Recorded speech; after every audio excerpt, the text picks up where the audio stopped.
Hello friends. இன்றைக்கி வீடியோவில் ராஜராஜ சோழனோட முழு வரலாறு தான் நம்ம இன்றைக்கி பார்க்க போகிறோம். ஸோ வீடியோ ஸ்கிப் பண்ணாமல் ஃபுல்லாக பார்க்கலாம்.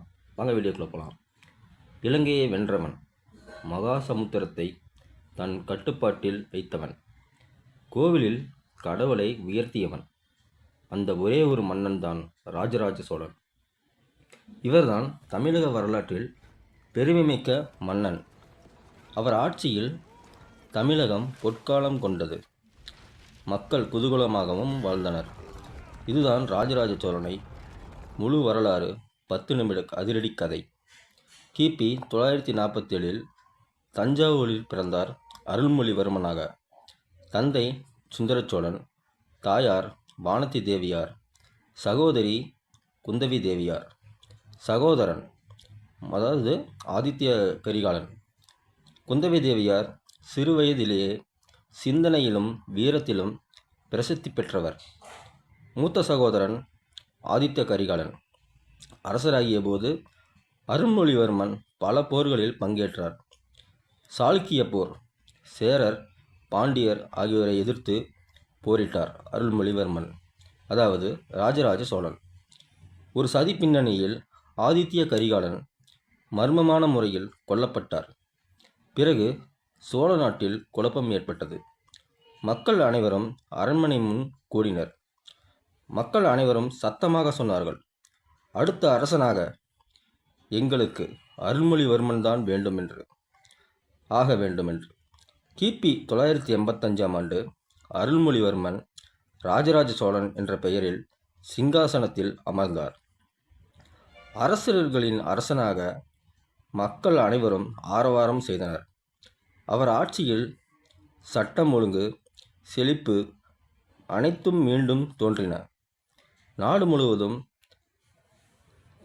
தண்ணீர் தொட்டிகள், சாலைகள், கோவில்கள் கட்டப்பட்டன.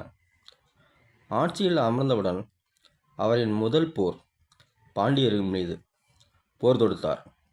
அந்த போரில் வெற்றி வாகை சூடினார். அடுத்து சேர நாட்டில் மிக நீண்ட இரண்டாம் போர், அதிலும் வெற்றி. பின்னர் வேங்கி அதாவது ஆந்திர அரசருடன் நட்புறவை ஏற்படுத்தி தன் பேரரசை வடக்கே விரிவாக்கினார். அதன் பின் கடல் கடந்து இலங்கையை வென்றார். இலங்கையின்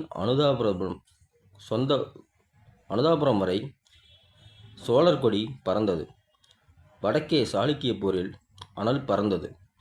சாளுக்கியர்கள் கோட்டை தகர்த்து தும்சம் செய்தனர் சோழர்கள், அதாவது சோழர் படை. அவரது படை வீரத்திற்கு இந்தியா முழுவதும் வியந்தது. அடுத்தது அவரது கடற்படை மாலத்தீவுகள் வரை சென்றது. சோழர் படை இதுவே இந்தியாவின் முதல் நவீன கடற்படை. சோழர் ஆட்சியில் ஒவ்வொரு கிராமத்திலும் ஒரு சபை இருந்தது. மக்கள் அனைவரும் தங்கள் ஊரை தாங்களே நிர்வகித்தனர். நில அளவை சட்டம் இயற்றப்பட்டது.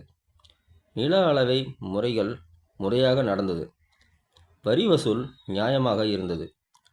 அடுத்தது பள்ளிகள், மருத்துவமனைகள் அமைத்தார். பெண்கள் பாடசாலை சென்று கற்க ஆணை பிறப்பித்தார்.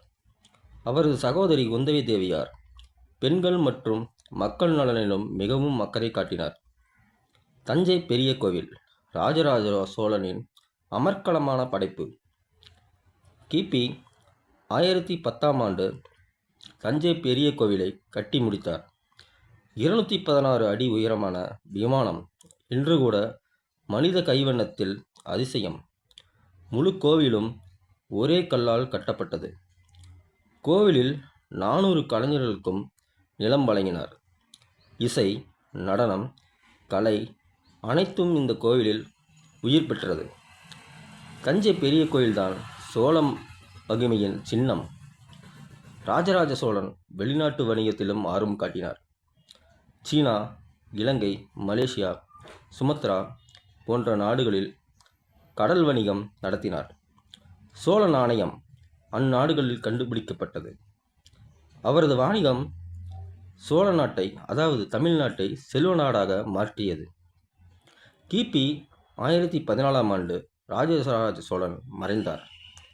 அவரது மரணம் குறித்து பல கருத்துக்கள் இருந்தாலும் பெரும்பாலும் இயற்கை மரணமாகவே இருக்கக்கூடும் என்று கல்வெட்டுகளில் கூறப்படுகிறது. அவரது மகன் ராஜேந்திர சோழன் தந்தையின் பாதையில் நடந்து பேரரசை விரிவாக்கினார். ராஜராஜ சோழன் மட்டுமல்ல, அது ஒரு காலம். அவரது ஆட்சி தமிழ்நாடு கலையிலும் அறிவிலும் உயர்ந்தது. அவரது நினைவாக நின்று கொண்டிருக்கிறது. தஞ்சை பெரிய கோவில் இன்று கூட அவரது புகழை வானத்தில் எழுதுகிறது. நான் செய்ததைப் போல் என் மக்கள் நினைத்த பேசட்டும். இதுவே ராஜராஜ சோழனின் வாழ்வின் தத்துவம்.